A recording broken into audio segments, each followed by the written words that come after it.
Welcome to my channel Kathavadati. कहानी अच्छी लगे तो like subscribe share and comment जरूर करें। मुन्नी बचपन से ही पढ़ाई लिखाई में कमजोर थी। रंग उसका सांवला था। नाक नक्शा भी बाकी लड़कियों की तुलना में इतना खास न था। ऊपर से भगवान ने दांतों की बनावट भी टेढ़ी मेढ़ी दी थी। जब मुन्नी छोटी थी तो बचपन में स्कूल के बच्चे चिढ़ाते थे। बड़ी हुई तो गली मोहल्ले के लोग उसे देखकर मुंह फेर लिया करते। कोई भी उसका दोस्त बनने को तैयार न था। उसके रिश्तेदार भी कुछ खास उसे भाव न दिया करते। बस एक उसकी माँ ही थी जिसे उसकी सूरत से कोई फर्क नहीं पड़ता था। माँ मुन्नी से बेहद प्यार करती थी। दुनिया भर की आलोचनाओं को सहने की शक्ति थी। कोई उसे कुछ भी बोल देता, उसे फर्क नहीं पड़ता। जब मुन्नी को शादी के लिए देखने आए, लोग उसे बिना पसंद किए लौट जाते। यहाँ तक कि जब खुद पापा ही उसे मनहूस बोल देते, तब माँ ही तो थी जो उसे समझाती कि लोगों के बोलने से क्या होता है, तू तो मेरी प्यारी बेटी है। भगवान के लिए इतने सारे अन्यायों के बावजूद मुन्नी जीना सीख गई थी। वह खुश रहना सीख गई थी। जो भी गिने चुने लोग उससे बातें करते, उन्हें चुटकुले सुनाकर हंसाया करती थी और खुद भी ठहाके लगाकर हंसा करती। इसके अलावा एक और बहुत बड़ी खूबी थी मुन्नी की। उसे खाने बनाने में बहुत मजा आता था। और ना सिर्फ खाना बनाने में मजा आता था, उसका बनाया खाना खाकर लोगों को जो स्वाद आता था वह उनको तृप्त कर जाता था। और यह हुनर उसमें अपने आप तो नहीं आया था। दुनिया के ठुकराए जाने के बाद उसने अपना सारा समय खाने की रेसिपी की किताबें, रेडियो शो और टीवी चैनल्स को समर्पित कर दिए थे। मुन्नी की तारीफ तो कोई भी नहीं करता था, लेकिन उसके हाथों के बने खाने की तारीफ वह हर व्यक्ति करता जो उसे चखता। इस एक गुण की वजह से मुन्नी अपने आजू बाजू की औरतों में फेमस हो गई थी। क्योंकि जिसे भी खाना पकाना सीखना हो या कुछ नया पकवान बनाना सीखना हो तो वह मुन्नी के पास आती और मुन्नी भी खुशी खुशी उन्हें सब सिखाती।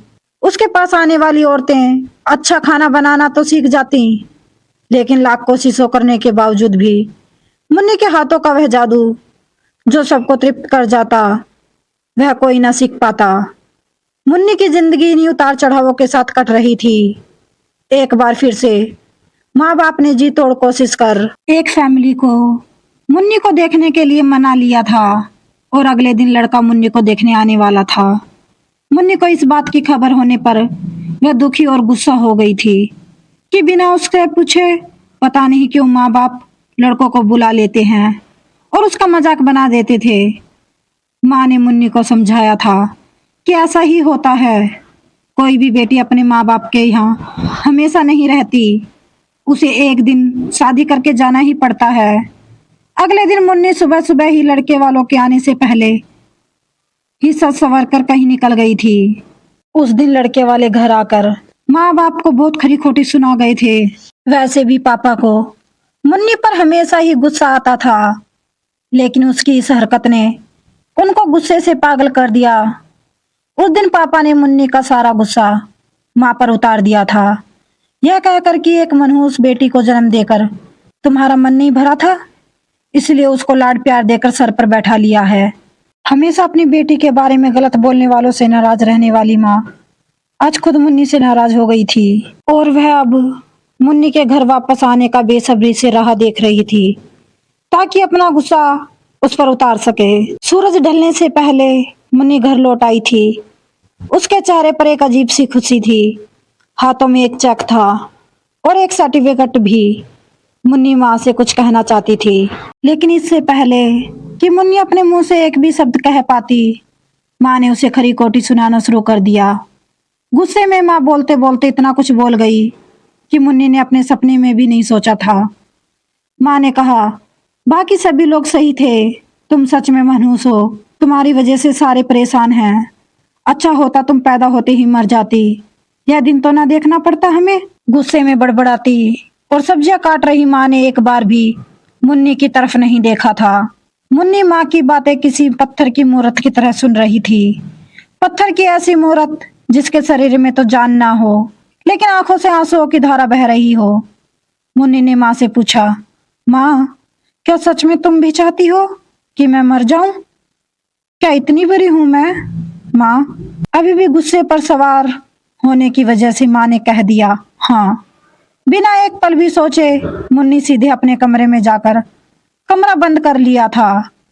1-2 मिनट बाद गुस्सा थोड़ा शांत होने पर माँ को अपनी गलती का एहसास हुआ तो मुन्नी के रूम की तरफ गई। उन्हें पता चला कि मुन्नी ने रूम को अंदर से बंद कर लिया है, गुस्से में कुछ कर ना ले, इसलिए माँ ने तुरंत पापा को इस बात की खबर दी। दोनों ने काफी दरवाजा खोलने की कोशिश की, लेकिन जब नाकामयाब रहे तो दरवाजा तोड़ दिया। अपने सकाफ से फांसी का फंदा तैयार कर मुन्नी पंखे से लटक रही थी।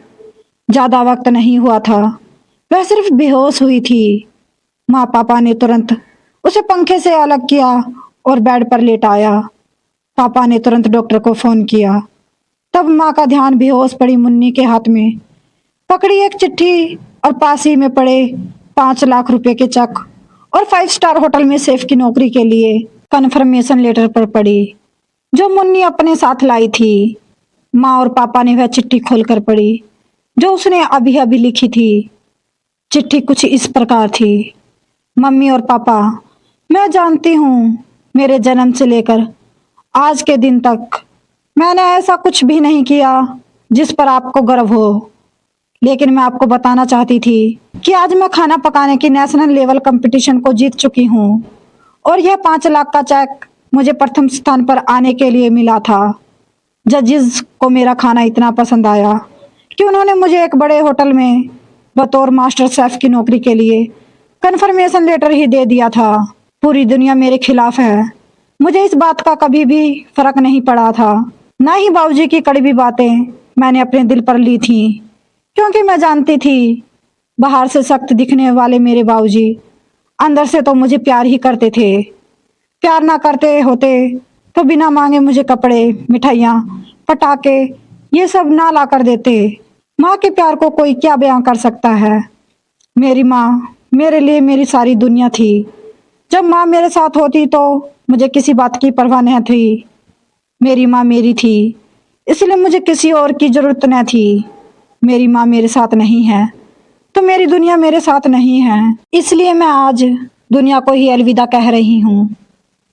मैं जानती हूँ आपने कभी ना कभी भगवान से यह दुआ जरूर मांगी होगी कि अगले जन्म में मेरी जैसी औलाद ना मिले, लेकिन मैं हमेशा यह प्रार्थना करती थी मेरे हर जन्म में मुझे आप जैसे ही माता पिता मिले, और आज भी यही प्रार्थना करके उसी भगवान के पास जा रही हूँ। चिट्ठी पढ़ते पढ़ते माँ पापा की आंखों से आंसू की धारा बह निकली और बेहोश पड़ी संध्या के सिर पर हाथ फेरते हुए फुट फुट कर रो रहे थे।